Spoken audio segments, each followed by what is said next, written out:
Hello and welcome to our very special episode today. We have Brother Habib and then Brother David. They both will be discussing about the divinity of Jesus Christ. I would like to welcome both of you. And first I will give opportunity to Brother Habib. Go ahead and present his case. And he will have 2 minutes. Go ahead, Brother Habib. Thank you very much, Brother Joseph. I would like to welcome the viewers as well. It's a very important topic and it should be addressed. So, without any further ado, I'll give my case. My first point is, I want the viewers to understand one thing. I only ask for two things: honesty and consistency. Okay, let's not be biased. Let's not be disingenuous. Let's be honest. Okay, so let's be honest and be open-minded. Right? Let's be fair and give justice to the concept of God. Because God is the most important. The concept of God is the foundation of every religion. To know who God is and to know who God is not. We cannot worship a false God and expect to go to heaven. Every single human being, if he worships the wrong God, is going straight to hell, including me, Brother David, Brother Joseph. So it's very important we are fair and give justice to the concept of God. And now let's be unbiased and let's look at the concept of God in the three Abrahamic faiths. Let's start from the Old Testament. Okay? So before I go to the Old Testament, I just want to say this. Even the Unitarian Christians who are Christians, they themselves do not believe in Trinity. So now, let's go to the Old Testament, which the references I will be giving will show clearly that the Father is the God who is worshipped by the Israelites. Father, Yahweh, Elohim, Adonai, He is God. And the word Father, it just means a creator. It means Almighty God, as mentioned in the book of Deuteronomy, chapter 32, verse number 6. It reads as follows: is this the way you repay the Lord, you foolish and unwise people? Is He not your Father, your Creator? So the word Father is attached to Creator. So Father means Creator. It's a metaphorical sense where the word Father is used. Now, if I'm going to very quickly give you the references, okay, you can check these references, right, which show the only person that's worshipped in the Old Testament is the Father only and no one else. If you read all these verses, right, these are clear verses, not unclear. There are explicit. The time is 30 seconds remaining. 30 seconds remaining. Okay, so I will give the references very quickly. So such as Exodus 8:10, Exodus 9:14, Deuteronomy chapter 20, verse 3 to 5, Deuteronomy chapter 4, verse 35, Deuteronomy 4:39, Deuteronomy 6:4, 2 Samuel chapter 7, verse 22, 1 Kings chapter 8, verse 23, Psalm 86, verse number 8, Psalm 89, verse number 6, Psalm 130, verse number 5, Your Malachi time is up. chapter 2, verse number 2. Your time is up. You can take your next turn. All right. Okay, Brother David, your time starts now. And go ahead and you give your rebuttal. You can present your case first. Yeah, you can present your case and then start with your rebuttal later. All right, Brother David, go ahead. You can unmute your microphone.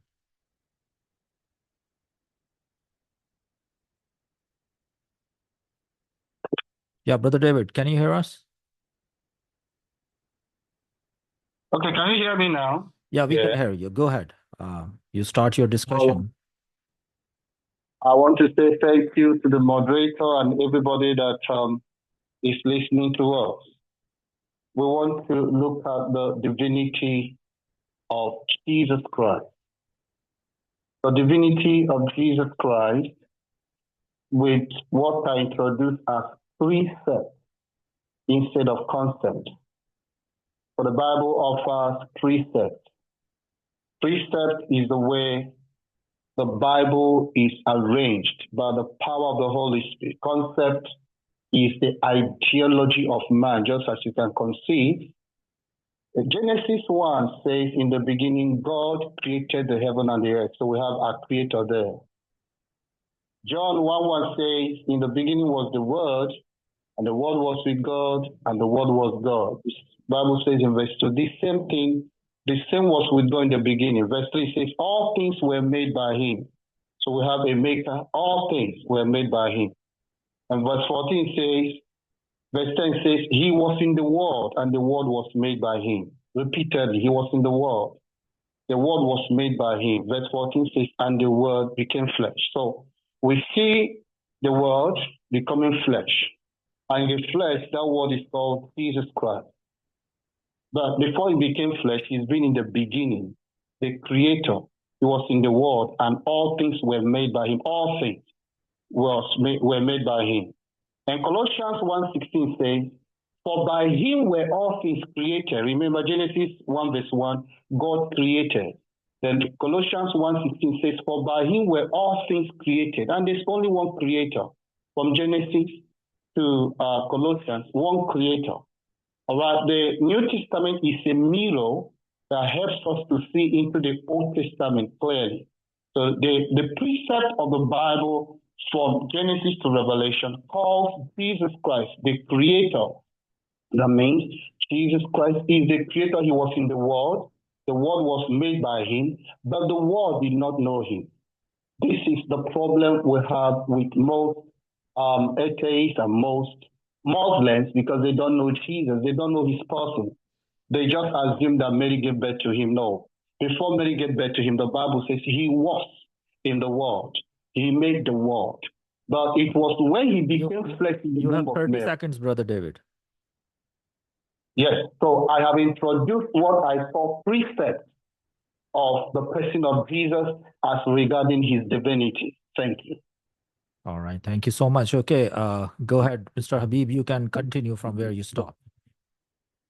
Brother Joseph, we should have had 5 minutes to have our opening statement. But anyway, I will carry on, okay? That's There's still okay. 2 minutes, yeah. If you guys want to increase it to 5 minutes, I'm okay with it. Do you guys want 5 minutes each? 2 minutes is okay? 2 minutes. All right. Okay. Yeah, Let's go ahead and continue. Your time starts now. Go ahead, Habib. As you can see, his brother David, he's juggling around. He goes to Old Testament, gets a verse, goes running to the New Testament, Old Testament, New Testament, does not know what he's talking about. Okay? You need to give justice. Okay? The Old Testament is not the Christian book. I repeat, the Old Testament is not the Christian book. It's been inherited from the Jews. So the Old Testament, you look at it, not according to the Christians. First, you look at it from a Jewish perspective. It's in their mother tongue of Hebrew language. What do the Jewish rabbis, the Jewish scholars have to say about these verses? So let me repeat those verses again. So I was quoting these verses like Exodus 8:10, Exodus 9:14, Deuteronomy 4:35, Deuteronomy 4:39, Isaiah 46:9, Isaiah 45. All these verses, they talk about only one person as God. This Yahweh is not three persons. It's only one person known as the Father, as Prophet Malachi explicitly states in Malachi chapter 2, verse number 10. This God, this Almighty Yahweh that's being worshipped is no one but the Father only, according to the Israelite prophet. Now we've talked about who this prophet, who is this Almighty Creator, this God, the Father. It's only the Father, Yahweh, and no one else. Okay, So you have now 30 seconds remaining, Brother Habib. Go ahead, continue. So now we examine the New Testament. Who is this God? So when we go to the New Testament, Jesus was a Jew. He was born to a Jewish mother, and he came to fulfill the Jewish law. So he says, do not think I have come to abolish the law or the prophets. I have come not to abolish, but to fulfill. So Jesus mentioned the law and the prophets. The word of the prophet is there in the Bible, in Matthew 5:17. Who are the prophets? Isaiah, David, Malachi. All of them who are saying the Father is the only God of the Israelites. Brother Habib, your time is up. Just the last sentence. Okay. So these prophets are telling you is the Father who the Israelites worshipped. So I've gone from Old Testament to New Testament now. So we know who God of the Old Testament is. And Jesus said in Matthew 5:17, clearly, do not think I have come to abolish the law of the prophets. Who the prophets? Ezra, David, some years. They worship the Father only. So I've moved from Old Testament to New Testament now, and I built my case on that. So now I will continue the New Testament. You can give Brother David extra 30 seconds, yeah? All right. Okay. Go ahead, Brother David. Your turn. Okay, thank you so much. Coming back to what we call the precept of the Bible, the precept of the Bible. The Bible says that when the children of Israel left Egypt, that a rock followed them. And Deuteronomy says that Yahweh is the rock that begat you. He's your father. Yahweh is the rock. And 1 Corinthians 10, verse 4 says that the rock that followed them is Christ. So the Jews called Yahweh the Messiah. Every Jew knows that Yahweh or Jehovah is the Messiah, the rock that followed them, the stone that followed them. And the only person called Messiah is Jesus. And Jesus said in John 10, in John 5, that Moses wrote about him. Moses wrote about the Lord Jesus according to the scriptures. All right, so what we understand here in the precept of the scriptures is that Moses wrote about Jehovah and the rock. And Paul, who was a Jew, a student of the Jewish literature, the Torah, now tells us in the school of their study that rock that followed the Israelites is Christ. And when Caiaphas asked Jesus, "Are you the Christ?" he said, "Yes, I am the Christ. I am the Christ. No other person is the Christ." So Christ in the New Testament is Yahweh in the Old Testament, and he's the rock. That is the precept that Muslims have failed to embrace. Even the Quran tells them that the Messiah created a bird out of a clay. Allah creates and the Messiah creates. So that means that the Messiah is equal to Allah in creation. I will stop here. All right. Thank you, Brother David. Okay. Brother Habib, you want to continue from where you stopped?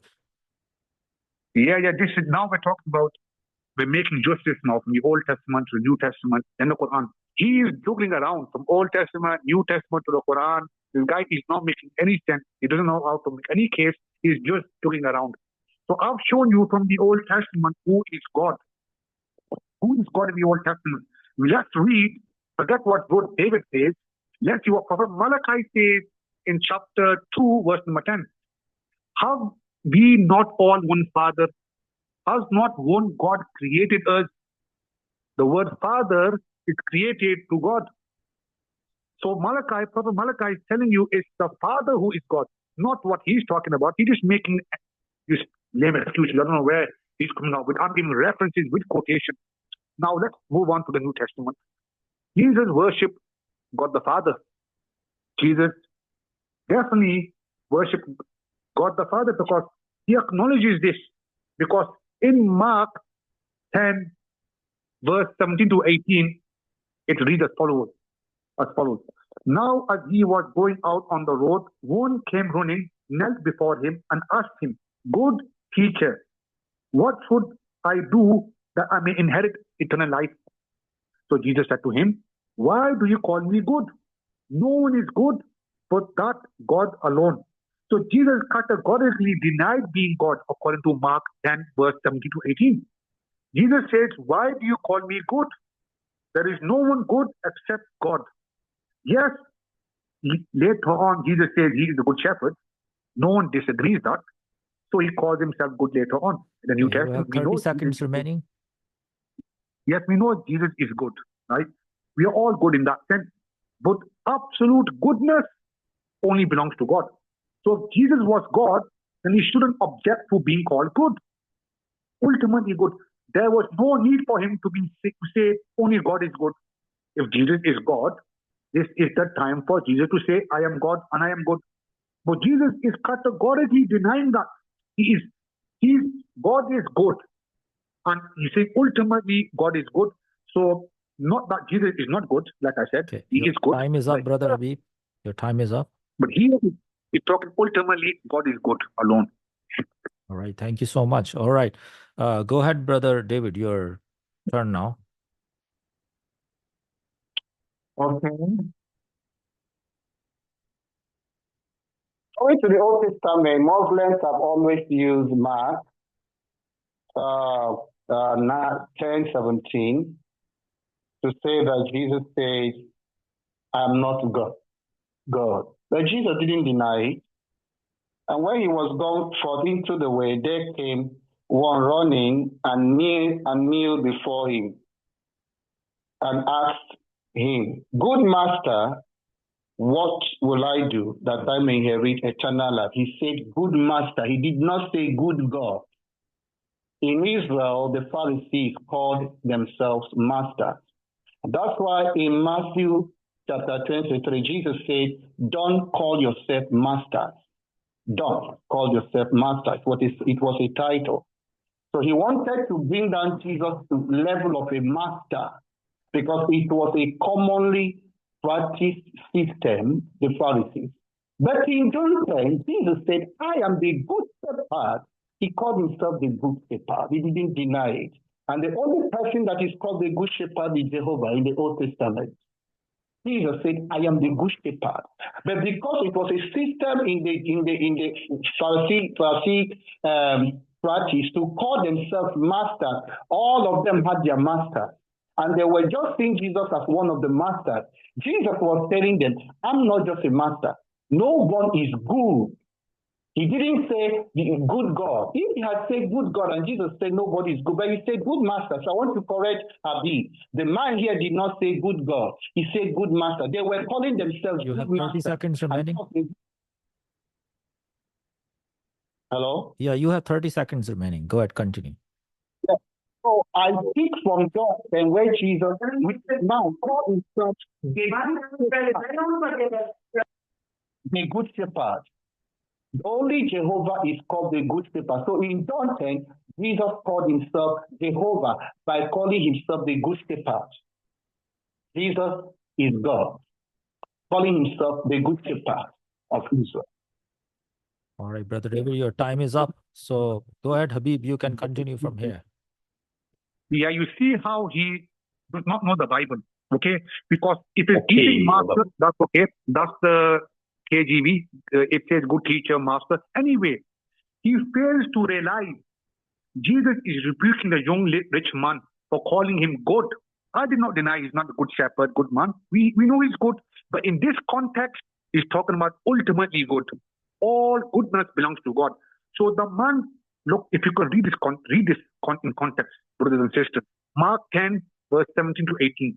The man gave Jesus a title of honor and says to him, good master, good teacher. Follow me, okay? Listen to me carefully. The man says, good teacher, good master. Jesus pounces on him. Jesus pounces on this man for calling him good teacher and says, why do you call me good? There's no one good except for God alone. And then Jesus goes into a preamble of advising him, why do you know what to do by keeping the commandments? Okay, that's exactly what he says. Then the young man says, teacher, I've kept these commandments since I was a boy. You see what happened? The man stops calling him good and calls him master, calls him teacher, continues to call him teacher, master, but he stops calling him good. Right? What do we notice in that response? The young boy dropped the title good and simply called him Jesus teacher. Hence, the young man understood that only God is good alone. Very significant. We have a powerhouse verse which shows the title of goodness has been declared to God alone. You have 30 seconds remaining. Absolutely. The young man has understood that in context because in verse 20, he drops the title good and says, simply calls Jesus master, calls him teacher, master, whatever you want to say, but he drops the title good because Jesus taught him only God is good alone. Okay? And this, Jesus Christ, he differentiates, right? He differentiates him and God. He doesn't say the Father is good alone. Okay, He your says time is God up. alone. Brother Habib, your So time is up. What? All right, Brother David, you can go ahead and give your rebuttal. Your argument is that only God is accorded with the honor of goodness.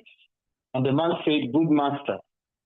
And Jesus said, none is good but God. Because John 1:1 said, and the word was God. But John 10:11 says, I am the good shepherd. There's no prophet that has ever called himself the good shepherd. Psalm 80 said, O shepherd of Israel, the Lord is good, and his mercy endures forever. Only Jehovah is referred as to being good in Psalm 136. And here he says that in Psalm 80, Jehovah is the shepherd of Israel. And in John 10:11, Jesus says, I am the good shepherd, and the good shepherd giveth his life for his sheep. I am the good shepherd, verse 14, and know my sheep, and I am known of man.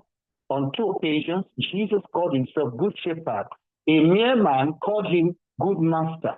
But when Jesus called himself good shepherd, the whole Israelites understood that only Jehovah is called the good shepherd of Israel. This word, the good shepherd, only refers to Yahweh, not ordinary person. In the Old Testament, only Jehovah is called the good shepherd of Israel. And here Jesus Christ claims to be that good shepherd. And the Israelites understood. And in the Bible, the only people that called the Israelites his sheep was Yahweh. And we see Jesus calling the Israelites his sheep. No prophet. Moses didn't say so. King David didn't say so. No prophet ever called the Israelites his sheep. Only Yahweh. And we see Jesus Christ here saying, You have the 30 people of seconds. Israel are my people. I am the good shepherd. And this refers only to Yahweh, the shepherd of Israel. This is the precept of the Bible. Thank you. All right. Thank you, Brother David. Okay. Brother Habib, you can continue. Yeah, the thing there's no point because he's just going in circles. He's not responding to my points. I'm quoting Jesus. He's going to John 1:1, which is not the word of Jesus, the word of John. Okay? He's not responding to my points and he's going on a tantrum somewhere else. He is there and everywhere. So I'm going to make another point, and if he cannot respond to these points, then there's no point talking to him. Okay? So I've shown the Father is God in the Old Testament, and now I've carried on to the New Testament. Now listen significantly to this verse, this passage, okay? When the Christians only say God is spirit, they don't know the context. So John 4:21-24, Jesus said to her, woman, believe me, the hour is coming when you will neither on this mountain nor in Jerusalem worship the Father. You worship what you do not know. We know what we worship, for salvation is of the Jews. But the hour is coming, and now is, when the true worshippers will worship the Father in spirit and in truth. For the Father is seeking such to worship Him. Hallelujah. God is spirit, and those who worship Him must worship in spirit. Now, the question is this: I'm asking, God is not Jesus because He's talking about another person being God. If Jesus is God, then He should be telling the smart woman, "I'm God, worship me." But Jesus is not saying that. If Jesus is God, then He's doing a very bad job in telling people that He's God. If Jesus is God, then He is confusing the people deliberately. Rather, Jesus is saying that God the Father is God and salvation is of the Jews. Okay. Now my question to David is this. Mark You have 30 seconds. Mark these words. Salvation is of the Jews. Salvation is of the Jews. So what concept of God did the Jews have? Who did the Jews, the Israelites, worship as God? Okay. So Son of God are the Israelites. Exodus 4:22. They're the Son of God. Son of God means the chosen people of God in the singular. So Jesus says salvation is of the Jews. If salvation of the Jews, Is up. I'm asking the question. What? I'm asking the question. Just 5 seconds. Jesus said salvation is of the Jews. So if salvation is of the Jews, so what concept of God did the Jews have? He needs to answer this. All right. Okay. Thank you. Okay. All right.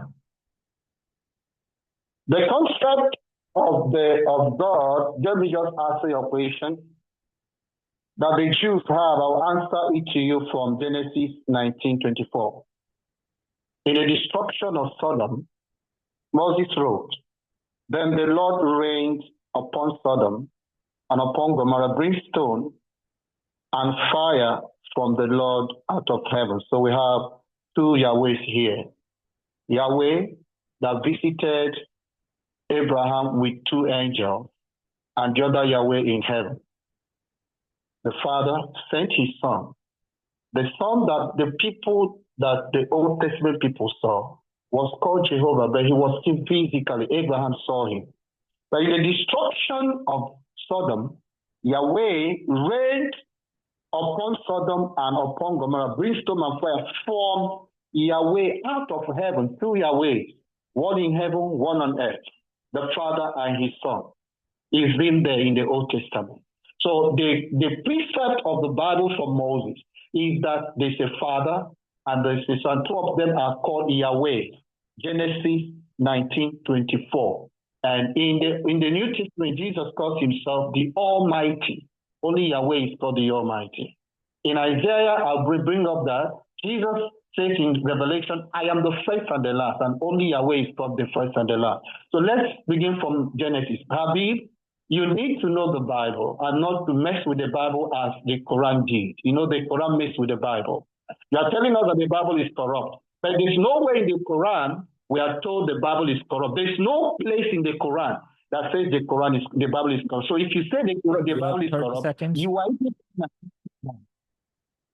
When Muslims say that the Bible is corrupt, we tell them, where did the Quran say? Because the Bible says, the Quran says it came to confirm what was given to them. There's no way the Quran says the Bible is corrupt. So here we have two Yahwehs, and this is the precept of the Jews. There are two Yahwehs, the Father and the Son. Go on. All right. Thank you, Brother David. Okay, Brother Habib, you can continue from there. Yeah, I can respond to Genesis 18. I can give a whole lecture on this. So two Yahwehs, that means two Almighty gods. That's what you've shown. You've shown the two gods. That's what Trinity means, three in one. But you've shown two gods so far. So that's two gods, polytheism. Now I ask you the question, what is the concept of God the Jews had? The Jews worship a unipersonal God called the Father. And Jesus acknowledges that clearly in the New Testament. Jesus never worshipped a Trinity. The Jews never worshipped Jesus. Their concept of God was very, very clear. Now, you did not answer the question, what concept of God did the Jews have? They worshipped one person only, one person alone, who was the Father, according to the Gospel of John, chapter 8, verse 54. I quote, Jesus answered, "If I honor myself, my honor is nothing. It is my Father that honors me, of whom you say that he is your God." What, excuse me? Who is their God? So, of whom you say that he is your God. So, Jesus clearly states that the Jews worship the Father alone. The Jews say the Father is their God. Jesus is saying that salvation is of the Jews, as their concept of God is correct, because that's what Jesus was discussing in John 4:21, the Samaritan woman. Jesus is telling us that she doesn't understand what God is, but we do. We are the Jews.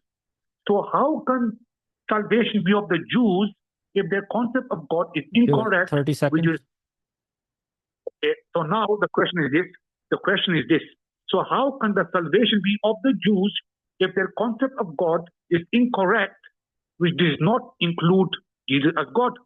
So John 8:54 again, Jesus answered, "If I honor myself, my honor is nothing. It is my Father that honors me, of whom you say is your God." So Jesus clearly tells us who the Israelites worshipped. It was God the Time is Father. up, Brother Habib. All right, Brother David, go ahead. You continue from here. In worshiping God, the Jews worship the Father and the Son. The precept of worship of the Jews is that they worship the Father and the Son. They honor the Father and the Son. Jesus said in John 5, that all men will honor me even as they honor the Father as equal. Everything you give to the Father, you must give it to the Son. That is the teaching of Jesus in John 5, that all men should honor me even as they honor the Father. Let's see the honor, Revelation 5. And I saw the right, and he came and took the book out of the right hand of him, verse 20, verse 11. And when he had taken the book, they fell down before he that sat on the throne and the Lamb. In Revelation, everybody is falling down before the Father on the throne and the Lamb. The cherubims, the angels, worship the Father and the Lamb. That's why Habib needs to know the Bible and not to follow the Quran. For the Quran tells you that Jesus created a bed out of a clay. And that he had created before Allah was known. All right? And Allah is not Yahweh. So in the Bible, the Father did not create. It's been the Son creating. The Bible says that the Father made all things by. The word by means the agency through his Son. The Father tells you what to do. So in the book of Revelation, we see angels falling before God and the Lamb. Two of them. The Lamb, they don't separate. The Lamb is sitting on the throne with God. Throughout the book of Revelation, creation is saying glory and power and blessing to him that sitteth on the throne and unto the Lamb forever. Equal worship is given to the Father. Brother. Revelation 13, verse 5, verse 13. And every creature which is in heaven, on earth, and under the earth, and such as I may see, I heard saying, blessing and honor and glory and power be unto him that sitteth on the throne and unto the Lamb, and Jesus is the Lamb. So the precept is that Jews worship the Father and his Son, Jesus Christ. All right. Okay. Thank you, Brother David. Okay, Brother Habib, you can continue from here. As you can see, he did not say a single response to what I said in John 4, 21 to 24. No response. No response at all, because these are clear verses. He's going to unclear verses. Christians ignore the clear verses and go to the unclear verses as truth. That's just silly. Anyway, so to the Samaritan woman, Jesus told her who he is. Who did he say he is? John, if you read further, John 4, 25 to 26, was that correct? Moses too prophesied about Jesus coming. Who did he say he would be? You read Acts 7 verse 37. Acts 7 verse 37. Read it. Did he say he should be worshipped? No, never put obey. You are defying both Jesus and Moses, aren't you? There was never a prophecy in the Old Testament that the forthcoming Messiah should be worshipped. Never. If you read John 4, chapter 4, verse 25 to 26, right? The woman said, I know the Messiah is coming. She said it. I know the Messiah is coming. The one who is called Christ. When he comes, he will explain everything to us. Then Jesus told her, I am the Messiah. So we differentiate sometimes. So we know who Father is, who is their God, and the Messiah. So Jesus said in John, read this carefully, please. Listen carefully, brothers and sisters. Jesus said in John 4, 22, 23. Okay? Not David, who is talking, gibberish. Jesus said in John 4, 22 to 23. This is who you should be listening to, Jesus. The true worshippers will worship the Father. I repeat, Jesus said in John 4, 22 to 23. The true worshippers will worship the Father. He did not mention the Son. He did not mention the Holy Spirit. According to Jesus' own words, according to these verses, anyone who worships the Son and the Holy Spirit is a false worshipper. Because Jesus said, the true worshippers will worship the Father. Do we not see these clear verses? Every single statement he's given is you have 30 seconds. Unclear. And the next rebuttal, I will debunk him in Genesis 18, what it means. It never says Jesus is one with the Father, or should worship Jesus. I'm giving you clear verses. What Jesus says, who should be worshipped? The true worshippers will worship the Father. And David wants you to deny these verses and go to unclear verses. In the next rebuttal, I will dismantle his Genesis 18 approach. All right, thank you. Your time is up. Okay, Brother David, go ahead. You can continue and resume your rebuttal from there. When the Lord Jesus was on earth, he was not the only one speaking. In Matthew 3 verse 17, after Jesus was baptized, a voice came down from heaven and said, "This is my beloved Son, in whom I am well pleased."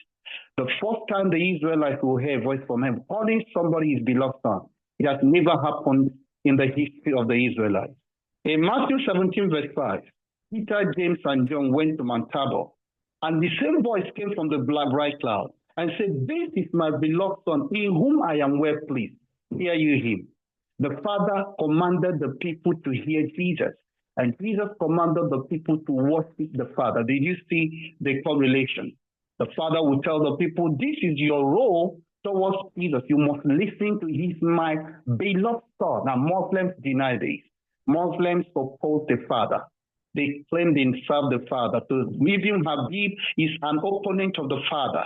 He does not agree with the Father's voice in Matthew 3:17, Matthew 17 verse 5, and in John 12, in the midst of Jerusalem, Jesus said, "Father, glorify your name." And the Father said, "I have both glorified my name, and I'll glorify it again." And Jesus said, "The voice did not come because of me, but because of you." And the Bible says it thundered. Everybody in Jerusalem heard the Father for the first time speaking from heaven. 3 times the Father spoke to the audience of people to tell them that Jesus is the beloved Son, and this is what Muslims deny.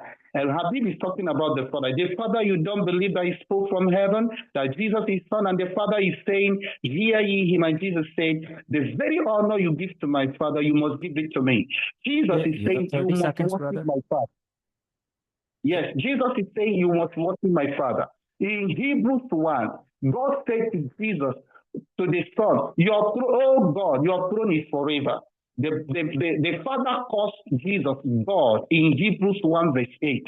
So the Son, he says, "Thy throne, O God, is forever. The scepter of thy kingdom is the right scepter." Should I say to you that the Father calls his Son God, except Muslims that refuse to call Jesus God?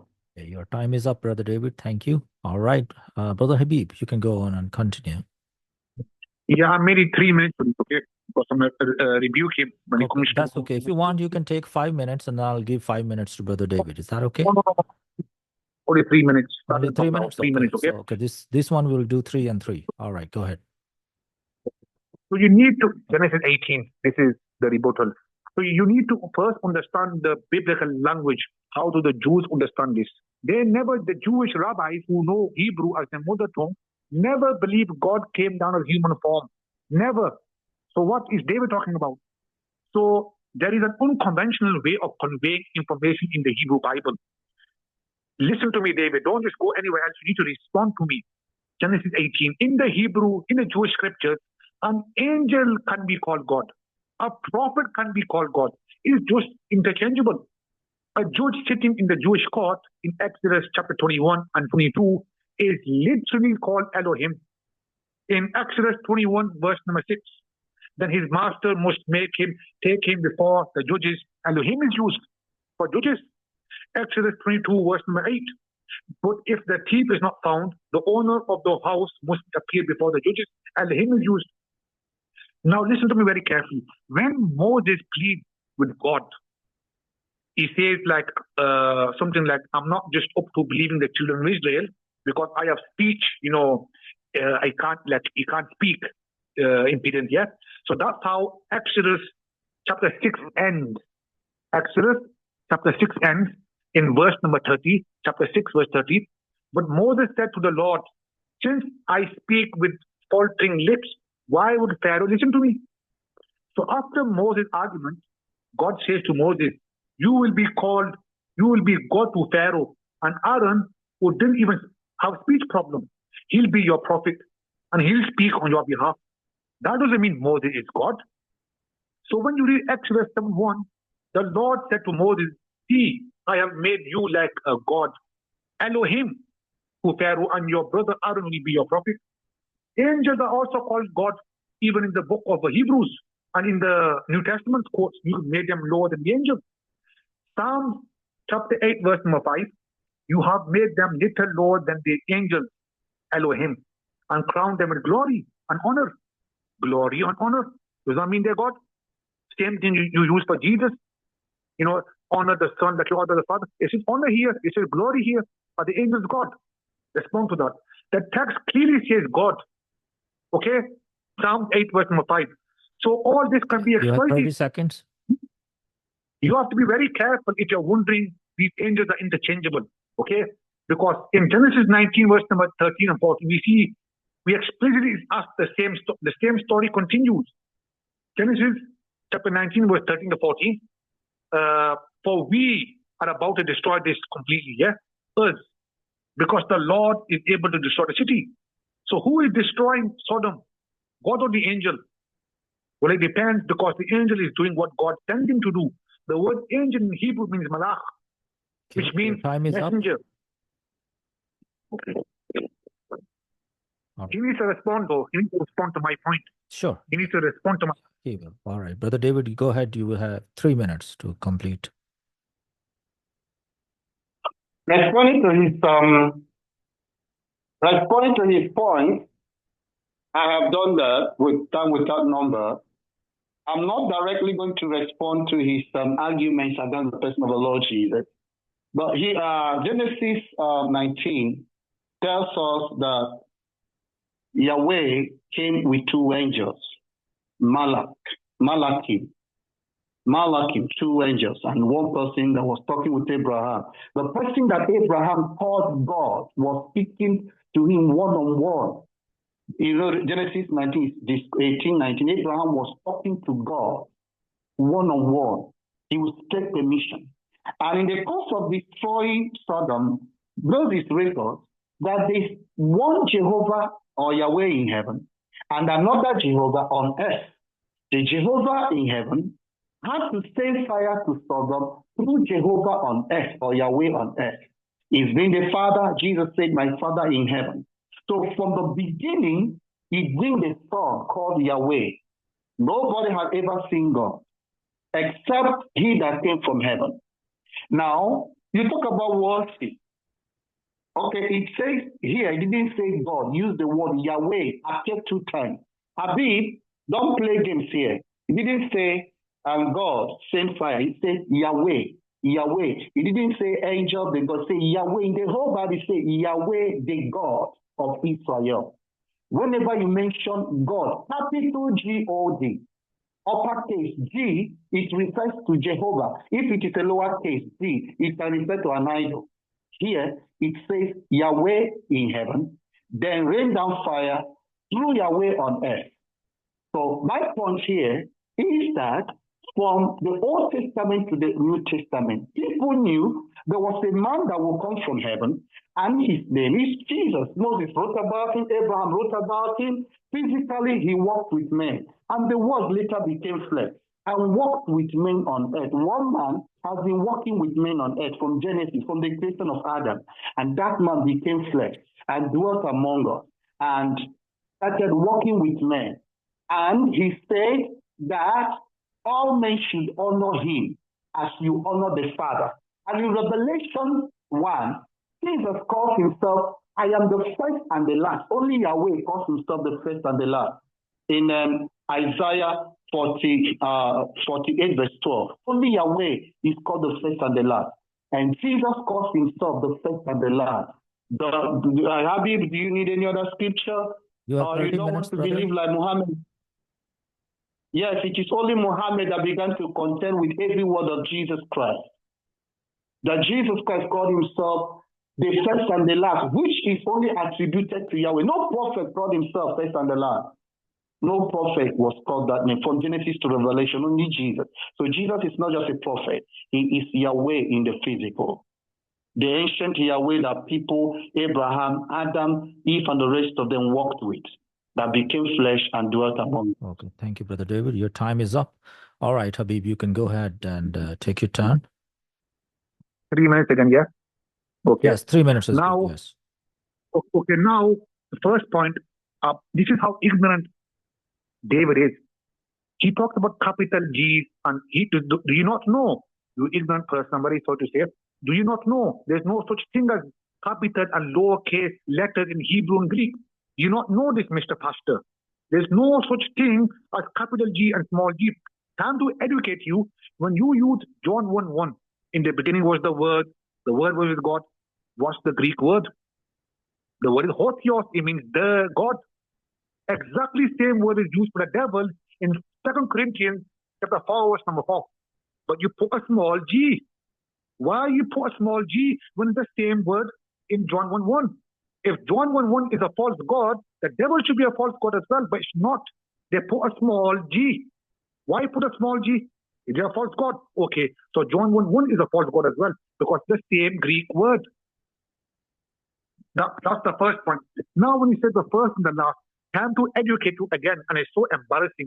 He said, Jesus said, I'm the first and the last. Look at the qualities of Melchizedek. No beginning of time, no end of time, no genealogy, no mother, no father. He lives forever. Is this a description of God? No Christian would accept Melchizedek of God. Let's see what the Bible says. Hebrews chapter 7, verse 7 to 3 is talking about Melchizedek. Without a father or mother, without genealogy, without beginning of days or end of life, resembling the Son of God, he remains a priest forever. I see the first and the last here, the first and the last. Even though he does not say it, they see the description of the first and the last, the Alpha and the Omega.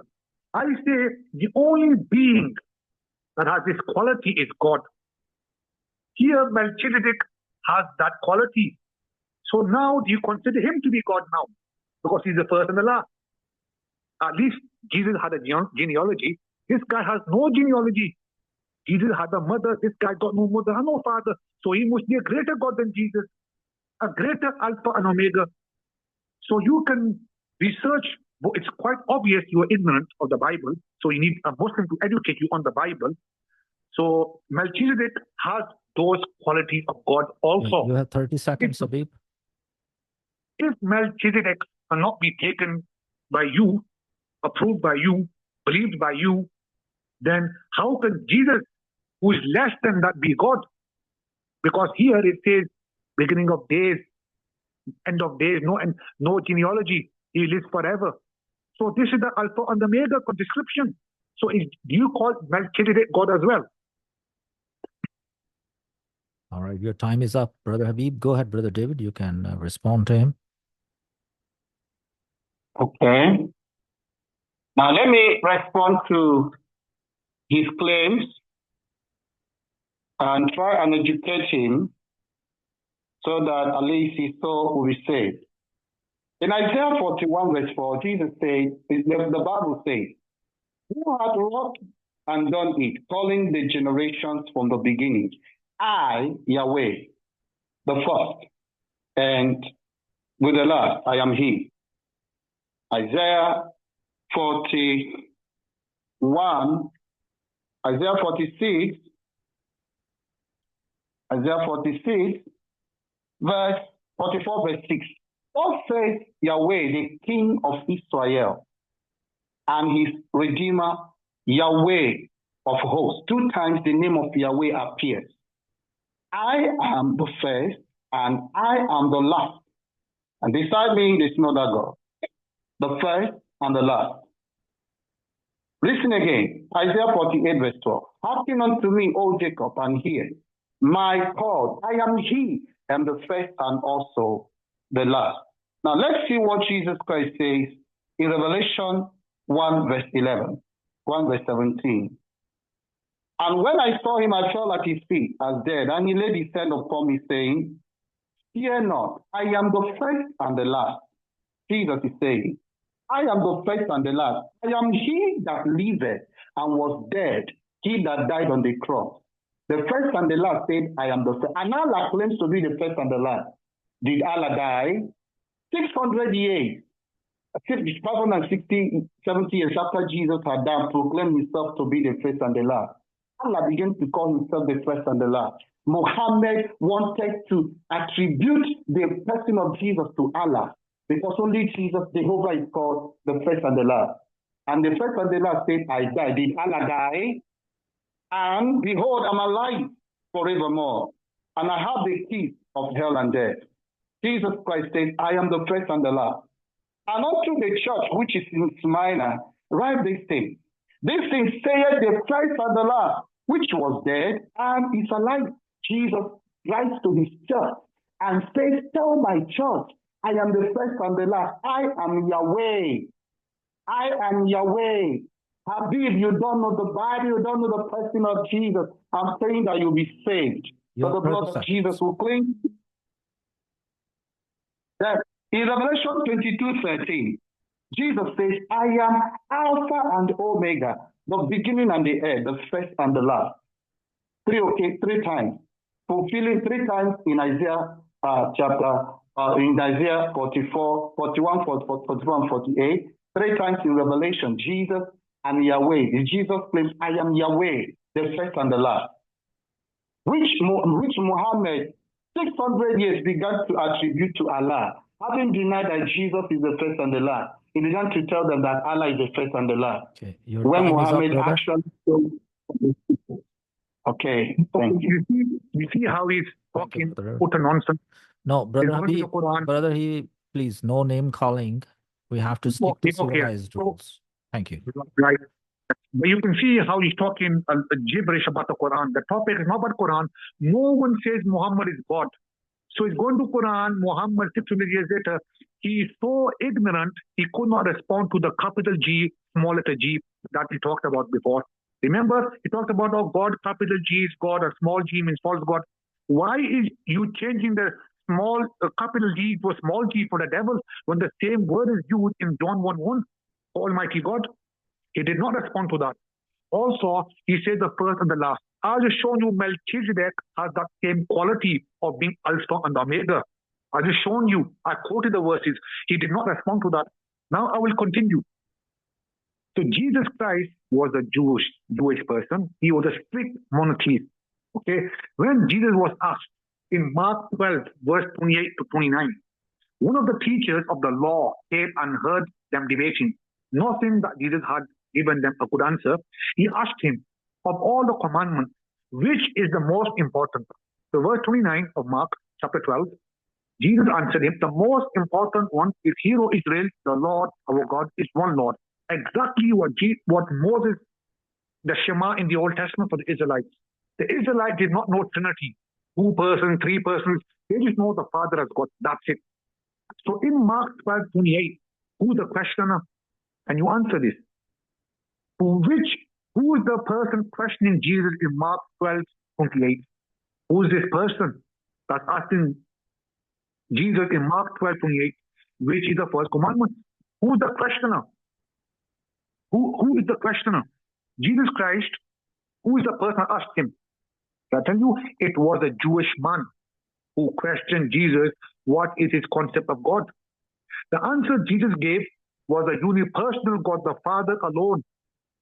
Jesus replied, O Israel, the Lord, our God is one Lord. Jesus confirmed this belief, the famous Shema from the book of Deuteronomy, Echad. Okay? It says, God is one and worship him alone. Now, this was the time for Jesus to tell him, hold on, you have been worshiping the Father all the way along, all those centuries. Now there's a new covenant. Things have changed.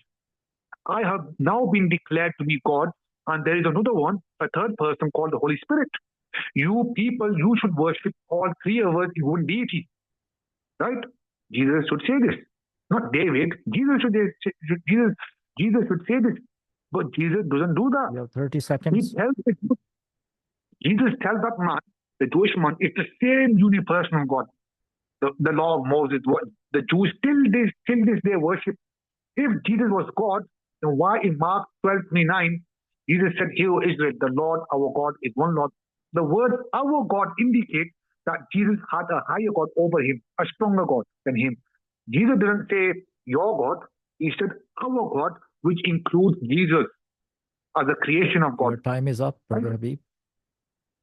Yeah, but he needs to respond to my points as well. He can't just go anywhere else. He needs to respond to my points. He couldn't respond to my points. Yes, on his rebuttal, he will. All right. Okay, thank you, Brother Habib. Go ahead, Brother David. You can rebuttal him. His rebuttal is going somewhere else. He couldn't respond. His rebuttal is to go somewhere else. If you cannot respond, just don't go gibberish here and there. Just say, I can't respond. Why is he bringing the Quran? Why are you bringing Prophet Muhammad into this? This is topic, is concept of God. All right, no problem. He will stick to your questions. He's going to respond. All right, Brother David, go ahead. Okay, I've seen Muslims putting Mark 10, that Jesus said the Lord our God is one God. That is, even when they refer to that, they don't refer to what it says in Deuteronomy 6 verse 4. It says, "Hear, O Israel, Yahweh Elohim, Yahweh Echad, one Yahweh, not one God. Yahweh our God is one Yahweh. Father, Son, and Holy Ghost are called Yahweh. One. One. In a family, the man and the wife are one. It's called family. You have the man, you have the wife, you have the children. Genesis 19:19 tells us, 19:24, Yahweh in heaven, another Yahweh on earth. And they understood the precept that Yahweh our Eloheinu is one Yahweh. It's a mystery beyond you. Now, coming to the issue of capital G and small g, in John 1, the writer used capital G altogether. When they are referring to shrines or gods or demons, they reduce it to small g-o-d to tell you that this is not Yahweh. Only Yahweh comes with the name capital G-O-D. That's why in John 1:1, all of them say, in the beginning was the Word was with God, and the Word was God, capital G-O-D. The same was with God in the beginning. All things were made by Him. Without Him was not anything made. Verse 10 says He was in the Word, and the Word was made by Him. Habib, how many times would tell you that it is the Word that became flesh that made all things? And the Quran confirms it, that Christ created a bird out of the clay. Why wouldn't you agree with the Quran? That the Quran tells you that Christ made a bird, with a clay. Did anybody? And the Quran says only Allah can create. And the Quran tells you that Messiah created. So there are two creators in the Quran, isn't it? The Allah creates, the Messiah creates. That means they are equal. These are two creators. Common sense. Since the Messiah created and Allah created, that means Allah and Messiah are equal. There's only one creator. But the Messiah that created all things existed before the issue of Allah was introduced. So You have 30 seconds. what you're saying here, yes, he said, "Hear, O Israel, Yahweh Elohim, Yahweh Echad." In the throne of Yahweh, you have the Father, you have His Son, you have the Holy Spirit. The Bible says Jesus is sitting on the right hand of the Father. That is the teaching in the throne of Yahweh.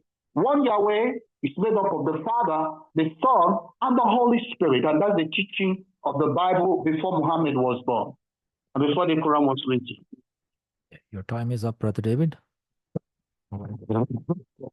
You see, he could not respond again. So I will finish off here.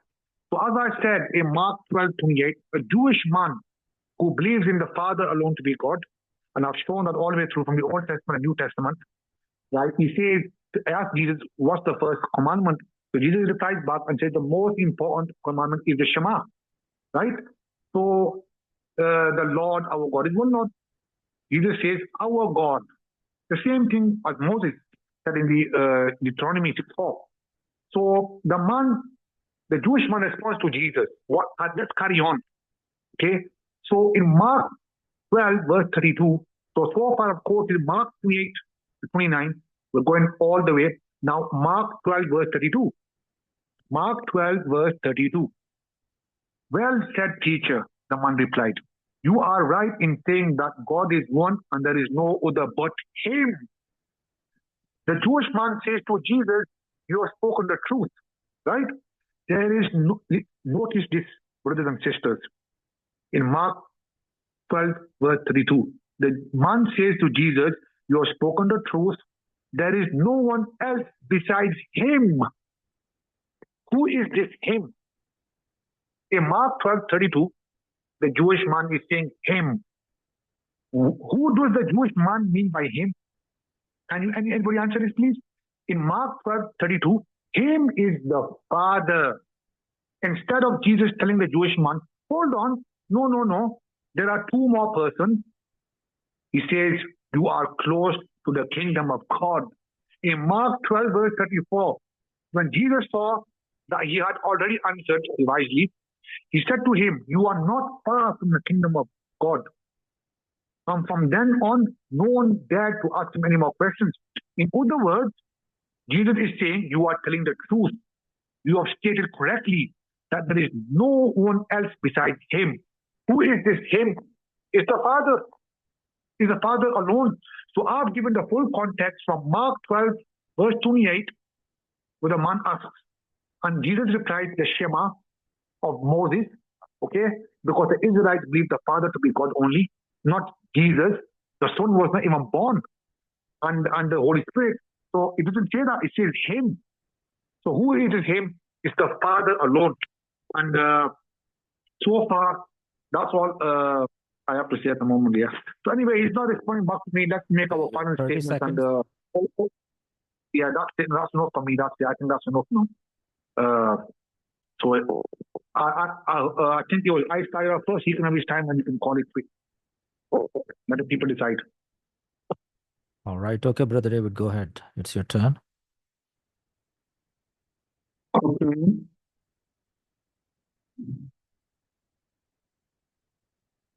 Let me say this and I continue. John 12, I will respond to what he said.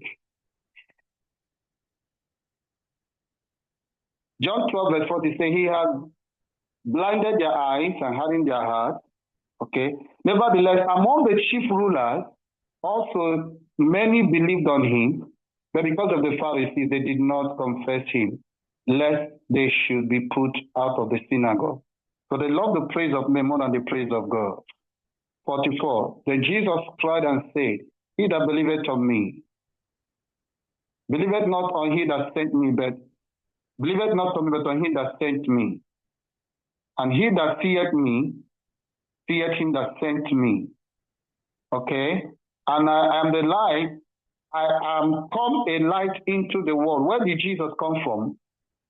A light into the world. He was not in the world. He came from somewhere. That whosoever believeth on me should not abide in darkness. Okay? So we are looking at what Jesus Christ said here at John 12:41. This is said Isaiah when he saw his glory. Isaiah saw the glory of Jesus. Isaiah saw the glory of Jesus according to the Bible. Isaiah saw the glory of Jesus. Nevertheless, among the Jews, there were people that believed in him. They knew that this is the glory of God, the God of Israel. So when Jesus said to that man that Jehovah, our God, when he prayed, said, pray our Father. He called him his Father and our Father. He said, my God, my God. So Jesus will refer to his God, to himself, my God, our God. Then God in heaven will call his Son God. Let me show it to you in Hebrews. Hebrews 1, verse 8. Where God calls Jesus God. What does he say in Hebrews chapter 1, verse 8? Okay, but unto the Son he saith, thy throne, O God, is forever. The majesty, because Hebrews 1 deals with the majesty. The majesty on high tells his Son, you are God. The majesty calls his Son God. You have 30 seconds. Oh God, is forever.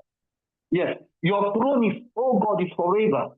Jehovah the Father calls himself his Son God. Jesus calls his Father God because two of them share one throne, and on that throne they are majesties. When the Son and the Father sit on the same throne, they are equal. They are called majesties. Another word for God means majesty. Habib, you don't know the Bible, because the Bible says in Hebrews 1 verse 3, the Father is the majesty. It's not just God, God, God. Jesus is the majesty. Peter said we saw his majesty. Your time is up, brother. Your time is All up. right. All right. Okay. Brother Habib, we will do this last round and it's going to be 5 minutes each person. And you can do your conclusion here. Is that okay?